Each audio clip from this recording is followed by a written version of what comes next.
Hey everyone, and welcome back to another reaction. I'm trying something different. I switched my, I don't know what it's called, recording thing. So now it was at software. Now it's on hardware. It looks like it's better, so that's why y'all finally seeing my PNG tuber back. But also, this is kind of a soft launch of amazing digital circus content because the Knights of Guinevere is coming out next week, I believe. No, actually, no, it's coming out this Friday. Oh, all right. So like, oh, let me at least get show that I at least watched their stuff and everything. I watched Digital Circus. I haven't watched Murder Drones. I saw the pilot of that one show I reacted to, Gaslight District, and that's pretty much it. So I'm just soft launching it with a film theory. I was wrong about the Amazing Digital Circus. I remember watching. I remember. I can't remember if it was Matt or I can't remember how long Matt has been going. I think it was this current. I can't remember who is it. Who is the current host of film theory? I know it's not Ash. I know it's not Amy. Tom is game theory. Who's the current host of film theory? Lee. Okay, Lee. I remember seeing Lee on some of the GT lives. So okay, all right. Yeah, we're watching Film Theory, the show for me to get my thoughts out about Amazing Digital Circus, and for me to see what they have to say about it. So all that, make sure you check out Film Theory. Hopefully, y'all already subscribe to their channel, support them, and do all the YouTube stuff for me to see if y'all want more content of Amazing Digital Circus, and maybe I'll watch. I will maybe I'll watch the Hell of a Boss pilot. What's it called 0 hour or something like that on Prime. I seen all of Hell of a Boss. I saw all the shorts. I haven't seen anything on Amazon Prime yet. Cause y'all guys kind of scare me. Y'all fans kind of scare me a bit. But let's get into the video. I was wrong about the Amazing Digital Circus. It's been almost a year since we've taken a dive into this series. A year? In that time, basically everything I thought I knew about it has been turned. What episode did we just get? Episode 5? We've been on this journey for a year? Oh my gosh. Dang, it doesn't feel like a year. It doesn't. Upside down. So today, let's see what's gone right and just how much I've gotten wrong. Oh my gosh. Another thing. Oh no, I still have encoding issues. Okay. Regardless, I still would have encoding issues. But something I do notice is that people tip. I don't know why people hate on Bragida a lot, but people are saying that she's a bad person because she doesn't keep her emotions genuine or stuff like that. But then some people literally like to act like Jax isn't a villain or anything. Isn't a bad person when he literally shoots people just for the fun of it, just for the shiggles. He shoots people and all that. But Ragada's a bad person. Y'all villainize Ragada so much. And it's wild and out of this world. Y'all do that. Hello, internets. But because Jax is traumatized and stuff, suddenly he's a complex character, and he doesn't have no bad attributes and stuff. You loyal theorists, because he's traumatized. It's been just about a year since we've covered the Amazing Digital Circus, and that hasn't been because there's a lack of things to talk about. If you don't know, the Amazing Digital Circus is the smash hit success from Glitch Productions, created by the talented Gooseworx. We did several. It's so good. It's good. I like it. 3 new episodes have dropped since our last theory. Okay. So yeah, 5 episodes. Okay, so let me try to see if I remember. First episode, introduction to Pommy. Second episode, I'm guessing. Yeah, second episode has to be the what's it called? What is it called?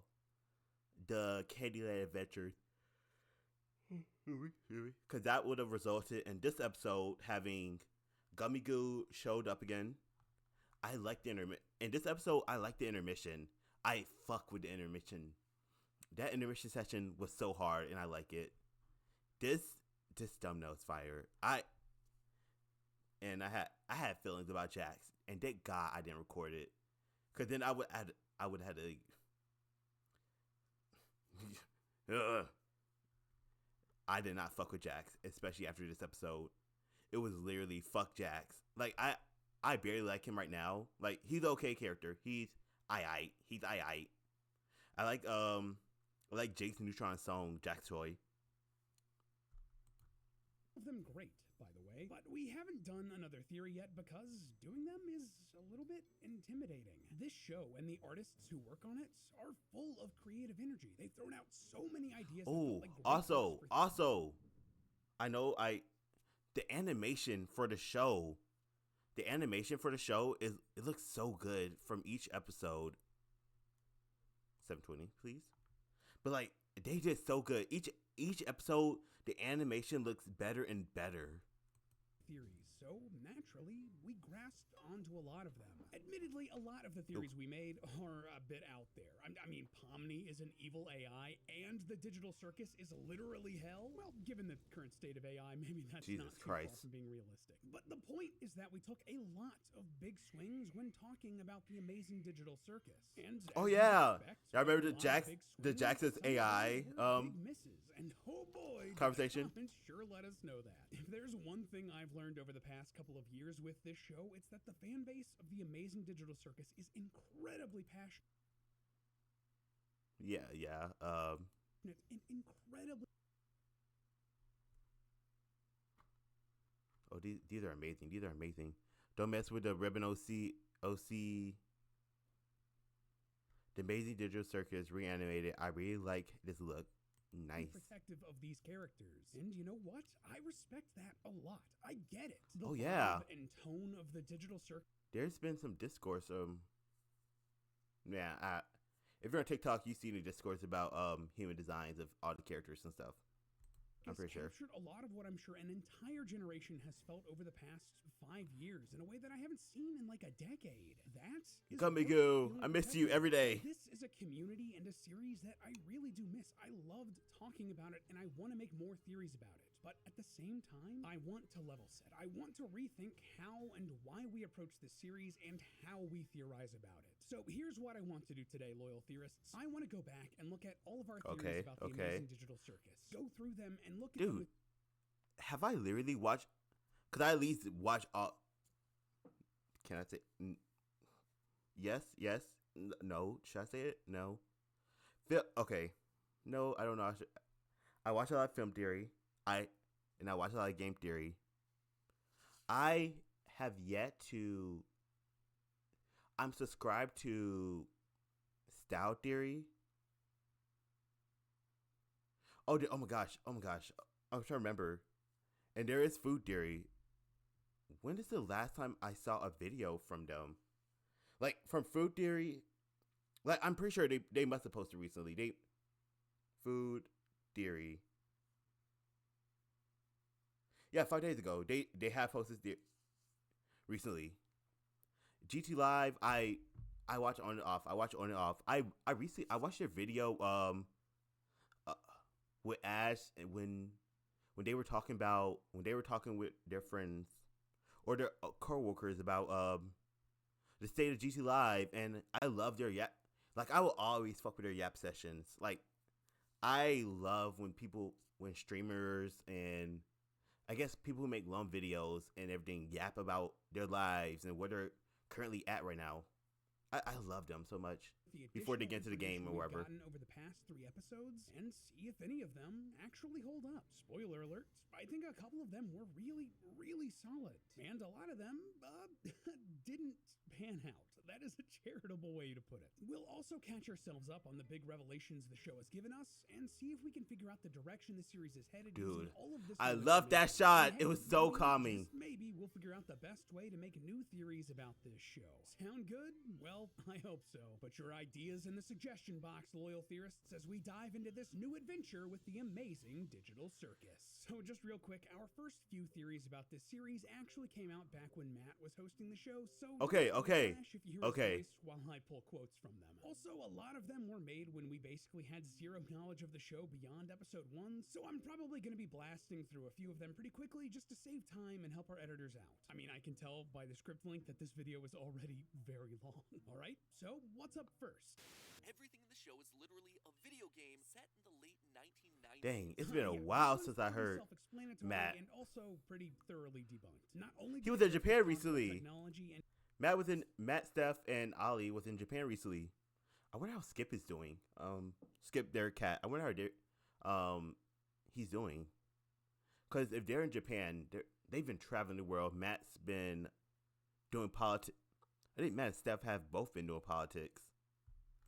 use slang from the modern age. And posting videos of it online. Ah, YouTuber. It's kind of cringe.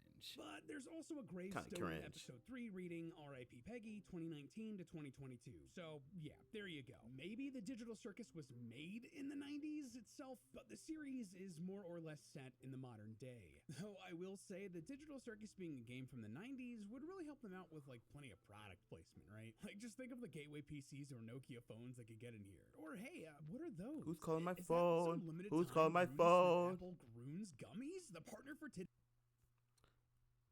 Yeah, I'm sorry. Oh my gosh, live action Lee. Hello. Older, I wanted to get more serious about my health, and thankfully, I have Groons to help me out with that. Dang, Isn't if that only, right, Pomni? if only I should take it seriously. She can't talk. Groons does over 1 gummies. Dairy free. Use no synthetic sweeteners or dyes, and come back into the Oh my amazing gosh. Digital Circus. All right, so which theory is up next? Pomni helped create this hell simulation that they're currently stuck Oh in. yeah, The idea here was that Pomni was a programmer at CNA, the people we think created the and that was that proven not true, because we know Pommy used to get joys and stuff. Like, oh my gosh, I was talking about, cause like this is before, was it Monday? No, it was Wednesday. It was Wednesday, because I definitely remember what happened on Wednesday in America. I was talking about I was talking to these random people about eating cocaine and stuff because of the drills and stuff. Pommy's a drill seekers. Was the drill seekers who posted content like parkouring and discovering abandoned shops on her own. Something I always wanted to do. I really want to do that, but I know it will be my luck. It will be my luck that I do it one time and suddenly I'm in jail or worse. Or worse, something, a cop finds me and suddenly I'm reminded how black I am and I become a statistic. But Pommy was a drill seeker. She did mention that she was if I'm not getting her lore confused, that she was what's it called, marketing manager or something, a manager like in a manager like position. Digital Circus. And our main bit of evidence came from how Pomni reacts to seeing the recreation of the computer and desk with the VR headset while she's running through the back rooms in episode 1. However, just like that first mini theory, this one is completely debunked. In episode 5, we get a great scene with everyone at a noir-themed bar. I We love get a glimpse Zubul. of a lot of their backstories, including Pomni's. Here, she explains I was an accountant for a Close enough, close enough, chain. close and enough. she ended up in the Digital Circus because I sometimes got bored of things, and I would seek out mild thrills, like exploring abandoned buildings and posting videos of it online. the implication here is that she broke into the office building, put on the headset, and got sucked into the circus, not that she helped make it. Like, it's a pretty open and shut case there, honestly. Also, this explains the little mental breakdown we see in the backroom section of the circus that Kane created. It wasn't her getting triggered by her workstation, but instead having that mental break, recognizing the building she broke into, and the headset she put on got her trapped in this mess to begin with. Also, a little bit of a tangent, but I have triggered by her workstation we see in the back Oh, interesting. I didn't realize that computer is dirty and everything. Oh. room section of the circus that Kane created. It wasn't her getting triggered by her workstation, but instead having that mental break, recognizing the building she broke into, and the headset she put on that got her trapped in this mess to begin with. Also, a little bit of a tangent, but I have to say, I loved this little scene. Oh, with the wait. bar. Just Do y'all think if it is right that they're stuck in the headset and everything, do y'all think their mind got stuck into the headset and their body is literally out there rotting away or on life support? Or do y'all think like their whole physical body, their physical mind and body, soul, if you want to say that, was stuck into the game, and now they literally have to, like they're literally immortal. They're stuck here till they abstract and everything like that. Letting the characters talk and learn about each other. Like, we'll be back here to talk about this again, I'm sure about it. Okay, so our third theory from back in the day.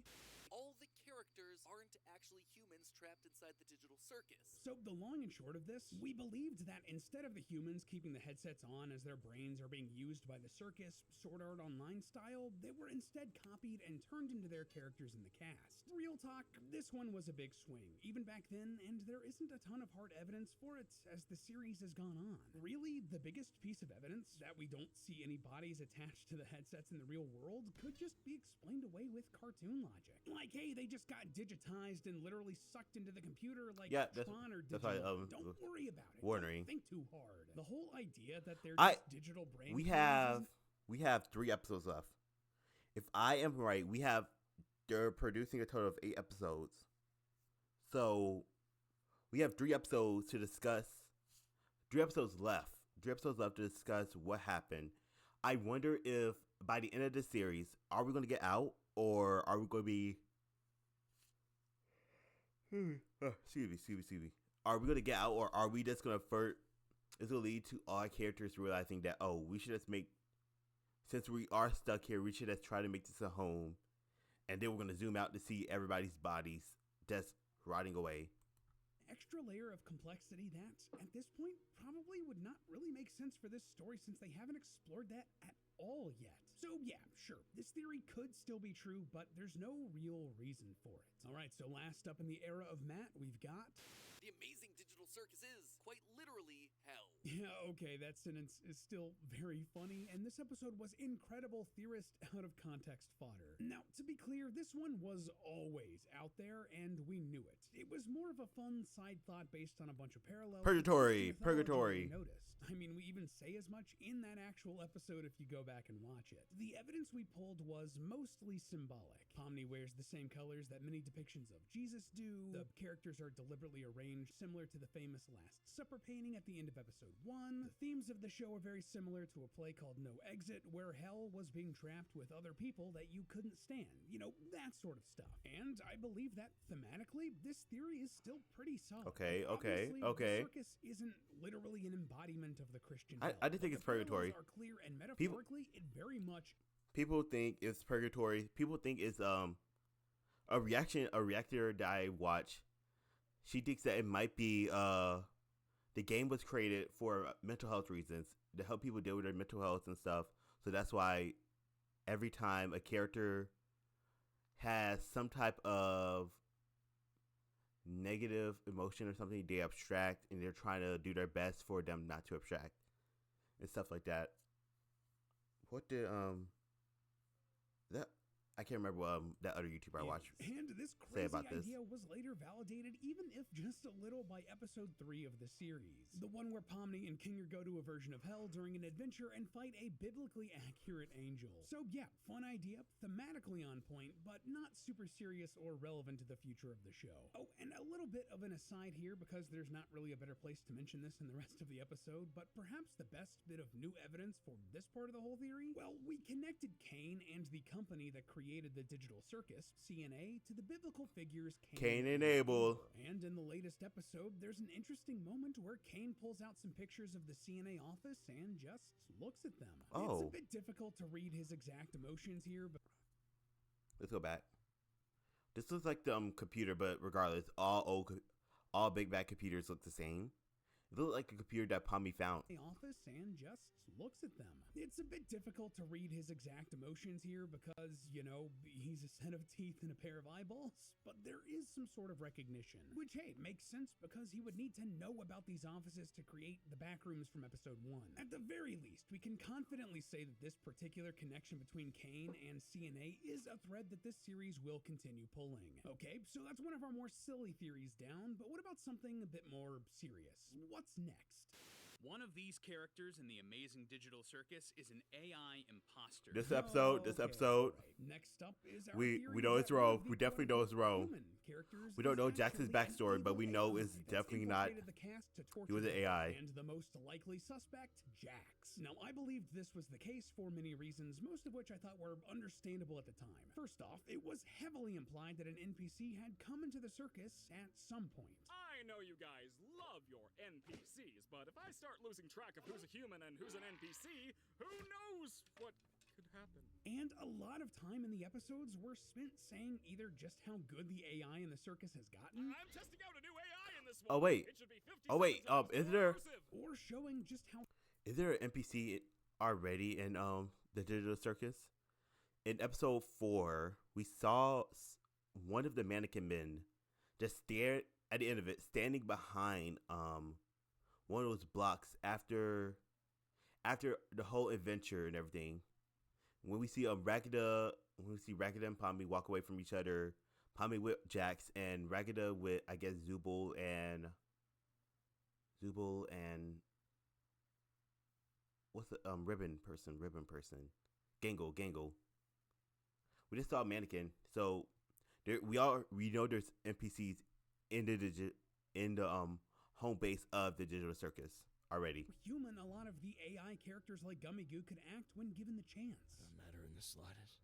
I'm nothing. My life, my memories, my friends. It's all fake. Seriously, this show was just dripping with the theme that the human characters and the AI aren't actually all that different. And what better way to build on that than with the twist that one of them is an AI. Jax made the most sense to me. He was antagonistic, excited to go on the adventure so that he could torture his fellow castmates, ignored the laws of physics in ways that the other characters didn't really seem to, was the only main human character interested in food, something only NPCs were interested in up until that point, and was the only character in the cast outside of NPCs like Kane and Bubble that could break the fourth wall and look or talk directly to the audience. At the time, combined with all of those thematic parallels, I really thought that this one made sense and was going to pan out. That your But, immediately was well, proven it's wrong. very clearly not the case now 'Cause that we- we have more episodes. Cause we know this nigga's not an AI. We know it now. We know it now. This nigga's human, and annoying human at most. Most of At those best. quirks turned out to be just that, quirks. He likes food just because it's something to do and enjoy in this digital world. Being mean to the others is straight up a character flaw he's taken on himself because he feels like it's his archetype. We're still people, though, right? I thought we were at first, but as time goes on, we just end up falling into our archetypes, become part of the machine. What's your archetype then? The villain? Man, Pastily would have pointed at this line and screamed. See, he's part of the machine. He's basically admitting he's an AI. But Present enlightenedly sees this for what it is. A human character who's been beaten down so much, he doesn't see a point in fighting against the machine that's assimilating him. Okay, so what about the defying physics then? Well, mostly that was just for the lulz. And it's not something I think the other characters couldn't do if they really wanted to. See, one of the moments that really stood out to me in this latest episode was this right here. After getting hurt before the in-house gun adventure, Ragatha starts out with one fewer life than everyone else. But Yeah, Kinger yeah. has a solution. Oh, I got just the thing.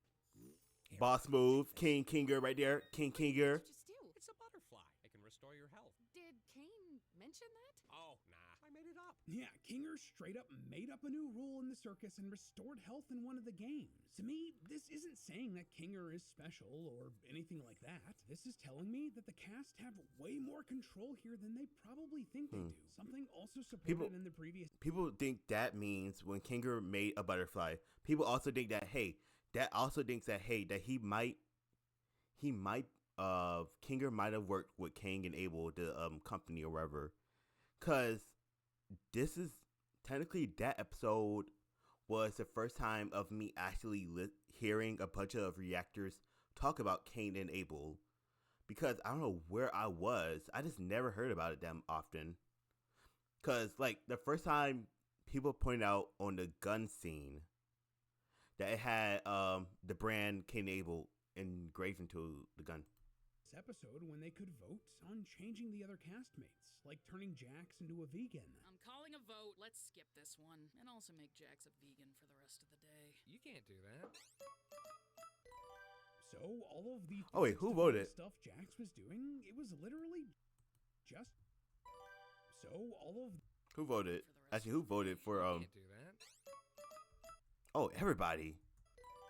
So all of the physics-defying stuff Jax was doing, it was literally just because he wanted to. Just like the butterfly restoring health and other smaller things, like Jax and Pomni shooting the guns all cool like just because they can. But more than any of this, the thing that really disproves Jax as an AI, Jax clearly has a human backstory because it seems like he was brought into the circus with a friend, or at the very least became good friends with another character before the start of the series. This character was likely named Ribbit, as we learned from a Tumblr post from Gooseworx, and he abstracted just before Kaufmo. We see Jax look at Ribbit's door, sadly, and he becomes upset when anything regarding the character is mentioned, which...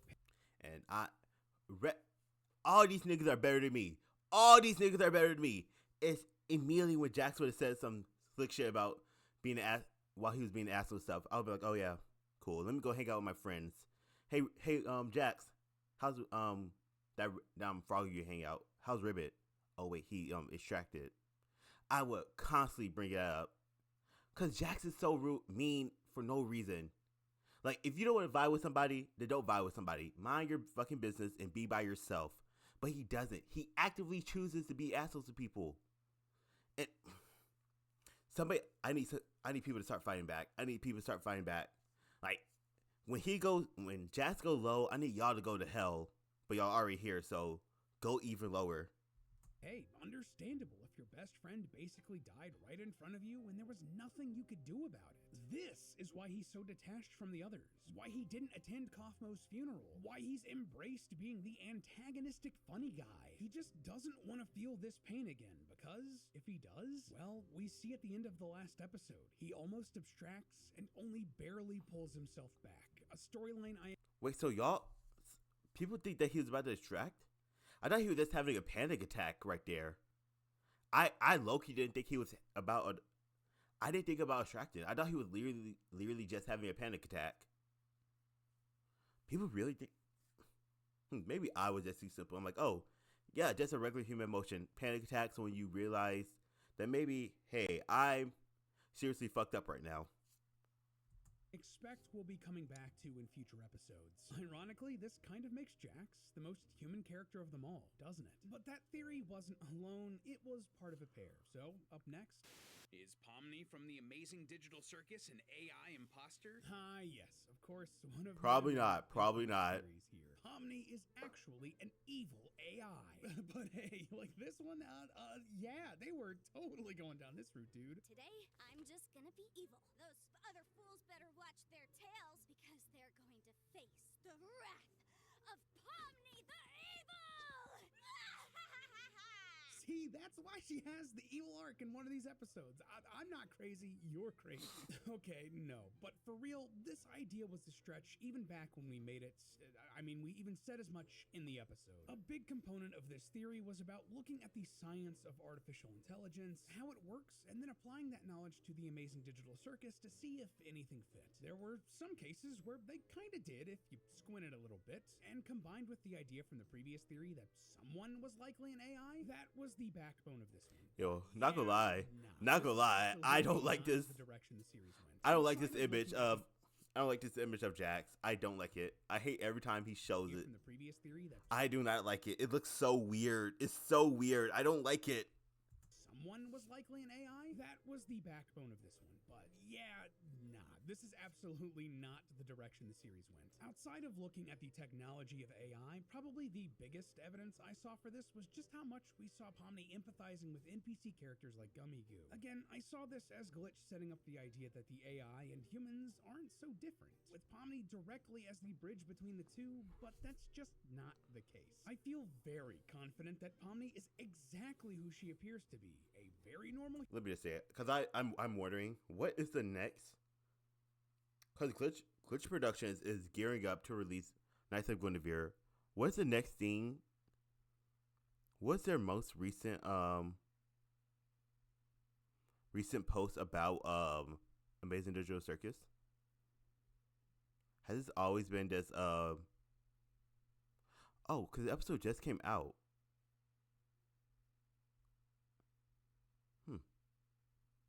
this episode just came out, so nobody. Okay. For some reason, I thought we were getting like we were super close for another episode. I confused myself. Human with the very normal human backstory we've heard in the newer episodes. All of that empathy she was showing Gummy Goo, it was just Pomni being empathetic and setting up those tools of empathy to be used with other characters like Kinger, Ragatha, and Jax later in the show. Stop with this goddamn PNG of fucking Jax. I can't. I don't like it. And problem-solving tool that states that the simplest answer is most often the most likely answer. So, is Pomni an evil AI? No, she's just an empathetic person. Though I do have to say, it feels like the show is really rubbing both being Jax as an AI and Pomni as an AI theory in my face with this scene in particular. I ironically love this so. Answer to. Seriously gonna start singing that? If you don't know, this is a song called Daisy Bell, and it's significant because it was actually the first song that was ever reproduced digitally. Yeah, back in 1961, IBM programmed one of their computers to sing it, demonstrating early speech synthesis. Nigga, why? I know this. But why do I remember something about a space? Was there? Oh my gosh. I need to start turning on the lights in the other side of this room. I get so scared that something's ready to attack me. But why do I have images of a robot creature singing this song in space or something like that? Like, why do I associate the song with space? And I don't think I ever saw the song with something in space before.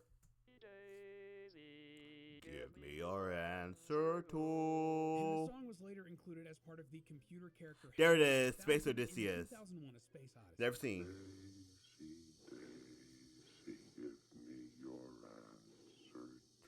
So, like, come on, man. This is clearly just a fun little Easter egg, but dude, Castley would have eaten that up as part of those old theories. All right, so cool. That theory is behind us. What's next? I need a living host in order to escape the Hall of the Damned, and your bodies will be my only means of doing so. This is the key to the entire future of this series. Yeah, it's our theory that the amazing digital circus is actually out to steal your soul. So this one is a bit complicated, but the TLDW, I was trying to piece together what happens to cast members after they abstract, and using the They stop adventures that existing. came with They the stop novel as existing. Sort of rubric for the overall plans of the AI in the circus. Basically, the circus was dehumanizing the human characters. And when they eventually abstract from that loss of humanity, I thought the raw computing power of their brains was being added to the circus's AI. And the why it was doing this? Well, it was in an attempt to escape its computery prison body. This was represented by the storyline that Pomni and Kinger follow in the spooky haunted house adventure Kane makes, with a dark spirit trying to escape from its hellish Interesting. prison. Looking Okay. back, I actually think that a lot of the pieces we put together here do make a lot of sense given the knowledge of the series we had at the time. So go check out that theory if you want the full context. But that being said, with these 3 additional episodes, that just doesn't seem to be the direction that the amazing digital circus is headed. Most likely not. Most likely not. Most likely not. Storyline of the series, we would have seen way more buildup of this idea. But all we've gotten instead was acknowledgement that Kane knows about stuff in the outside world. There really just haven't been any more hidden messages about a deeper AI entity or any more exploration of abstraction and whether or not that influences the circus. Okay. And So what's gonna be the last? play, we What's your last theory, absolutely Lee? could've gotten What's your more last by now. theory? But instead, we're 2/3 of the way through this thing, and that's basically all we've gotten. Instead, this show is way more interested in exploring its individual. Dude, oh my gosh. I thought they were about to do the thing I see on a lot of regular game theories that we don't have time, so we're gonna have to do this. You gotta get ready for this. Or the next video coming up on Film Theory next week. Characters and their dynamics, which, hey, Okay, leads us okay. to the next theory. Kinger is going to be a tragic character with a tragic end. Yep, it's our Please. little character study about Don't Kinger's kill backstory Kinger. and his Don't kill eventual Kinger. fate in the show. If you missed this one, Take I out believe Jax that first. Kinger was some sort of big Take out legacy Jax. man Come with a on. past Don't- that he'd rather forget. And that Don't past take Kinger was out. likely getting his wife involved with the digital circus, which would eventually lead to her death through abstraction. This was based off of his appearance, his similarities to the character Theodore Mildenhall in one of the adventures, his competence with guns, and how other characters prod about the loss of his wife. We also speculated that he'd be the next character to abstract thanks to, and I kid you not, socks. Yeah, there are a pair of of abstraction-themed socks on the Glitch store that use Kinger and Queenie's color scheme, so it just made sense. So, Please. overall, Please I'm don't. still Please don't. really proud of this theory. I think it's Please don't. really solid stuff, even if some of the smaller details might be off or need to Take change out thanks to new anybody information but we've gotten Kinger. since episode 3. Like, merch might not necessarily Like, dead ass. Here's the characters I'm okay with abstracting. Actually, I'm literally, Jax is, if you want to take out Jax, it's like, I wouldn't care. Rakita goes through a lot. Leave Zubul alone. Leave Kinger alone. Pommy. I don't think Pommy's ever going to abstract. Pommy's our main character. She's not going to abstract. Rakita might abstract, and Pommy might save her. Gangle might be alright. Gangle, especially after the last episode, if Zubul abstracts, Gangle might pull them out of it. Like, I'm pretty sure Gangle might pull the, like, we aren't getting rid of Gangle. We aren't getting rid of Zubul. So if Zubul does abstract, Gangle will save them. And that's how it's gonna go. Be the indicator of what Glitch plans to do with these characters like I thought at the time. I mean, they're selling plushies of Pomni dressed up as Jax and Pomni as a hamster. Stuff that is more symbolic or clearly non-canon, but just totally cute. And given that Jax seems to be on the brink of abstraction himself, well, Kinger might not be next on the chopping block, but I can still definitely see a future where this is the eventual fate for our lovable little chess piece. Now, looking back at all of these theories, what's panned out and what hasn't, it's got me thinking about how we can possibly move forward theorizing about this show. And I do have an idea. It mostly comes from something Gooseworx said recently about the series during a live stream, and specifically, it was about what she expects the reaction to the next episode to be. Check. Oh my god, not me. Dude, I low-key forgot. Glitch Productions is the production company that helps put out any animation. They aren't the creators. They just put it out. Just like in the Knights of Guinevere, Dana and Co are the creators and writers for the show. And then there's the animation team that works with them. I forgot Gooseworx is not Glitch Productions. They might Glitch produces the show. Gooseworx help. Oh my gosh, I need to turn the lights next to me. I need to turn them on. It's getting too. I can't keep it on. But Glitch puts out the stuff. Gooseworx and team helps create it and all that. I'm really excited for the reaction to that one. It's gonna piss off. It's gonna make people mad. It's only gonna piss off the right people. Okay, so right off the bat, this could mean a lot of things. The people who could get mad at this upcoming episode could come from recent idea. It mostly comes from something Gooseworx said recently about the series during a live stream, and specifically, it was about what she expects the reaction to the next episode. Oh no. Check it. Oh no. For the reaction to that one. It's gonna piss off. It's gonna make people mad. It's only gonna piss off the right people. Okay, so right off the bat, this could mean a lot of things. The people who could get mad at this upcoming episode piss off the right people. Who are the right people? Could come from a wide gamut. Like, will it be Jax fans getting angry? There have been several camps of Jax stands that have swung back and forth. Jesus fucking Christ, this angry image. related Where's it from? Or heck, maybe it could be people upset that he's gonna abstract. Or the people getting mad could be shippers. People who want Jax and Pommy to get together, or any other combination of characters. But another option I think is worth exploring here, well, what if the people who are going to get mad are theorists? Don't get me wrong.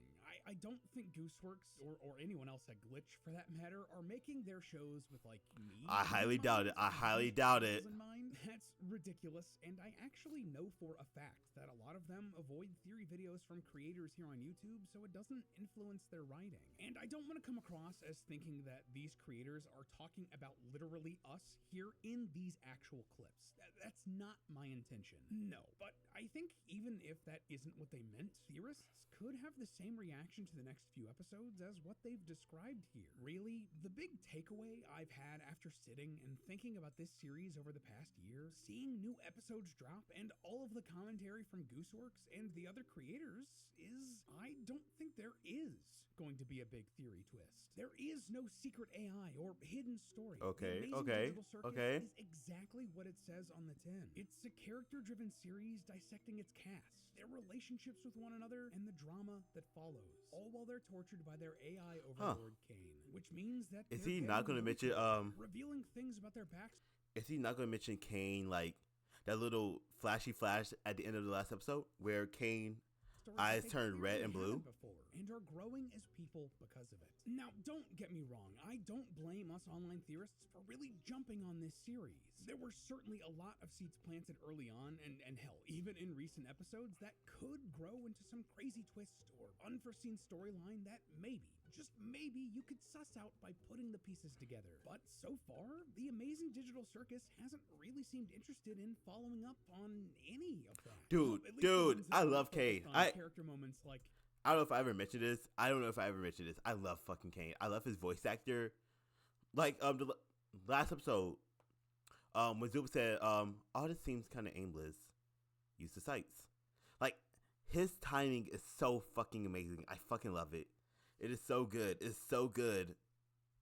Kinger's backstory. But the big stuff, like the hints that we picked up that one of the main cast is actually an evil AI toying with the humans, or that there's an evil AI buried deep in the circus that wants to escape, those just aren't threads they've pulled on, nor do I expect them to as the series goes forward. Like, at this point, it would be a really big turn into left field and probably make things worse for the overall story. And you know what? Good.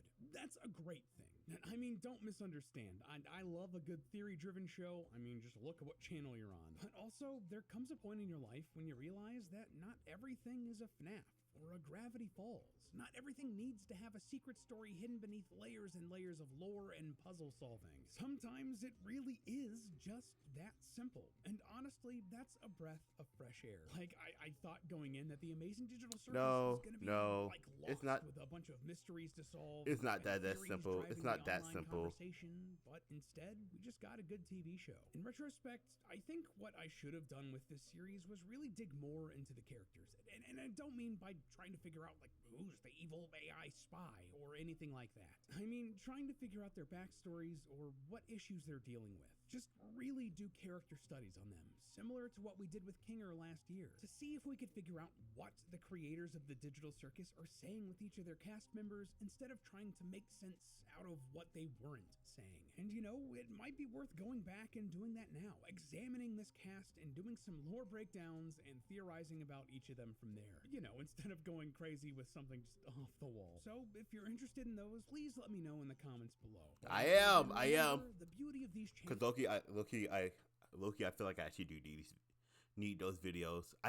Sometimes I just need a reminder of what is going on in this circus, because how Netflix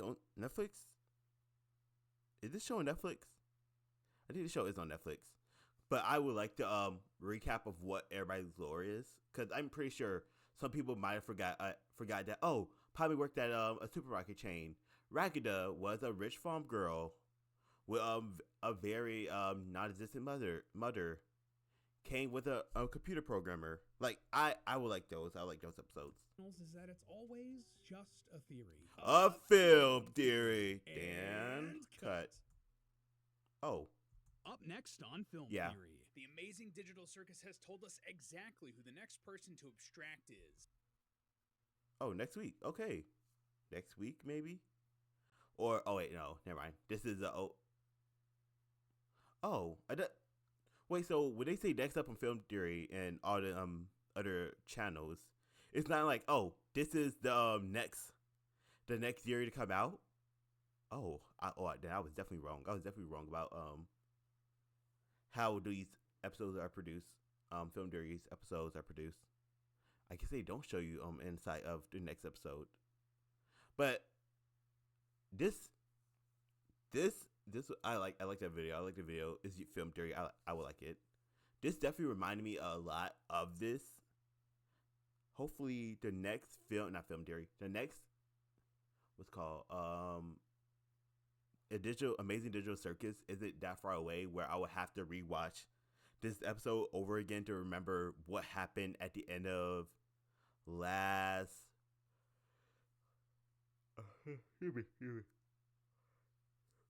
because how good because my memory is super good and stuff sometimes but sometimes I forget details, small details, so hopefully it's not that far away where I literally am struggling to remember what happened at the end of the last episode. But yeah, amazing video by Film Theory. Check them out in the description, and probably I'll have their channel hopefully in the title. But with all that, do all the YouTube stuff. Maybe y'all tell me if y'all want to see amazing digital circus content.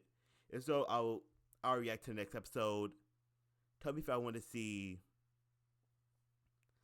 Hell of a Boss, the Hell of a Boss Prime Video pilot, and I will watch it. But yeah, that's pretty much it. I've been struggling with school and stuff. A lot of goddamn work for school, to the point where I'm not able to record TV show reactions, and that's why I'm doing YouTube reactions. But hopefully I will find a rhythm. It's only the 4th week of school, so I'll find a rhythm, and hopefully I'll be Gucci by November. I'll probably have a maybe produce content like that again. But with all that, do all the YouTube stuff, and hopefully I will see y'all later. Bye, everyone.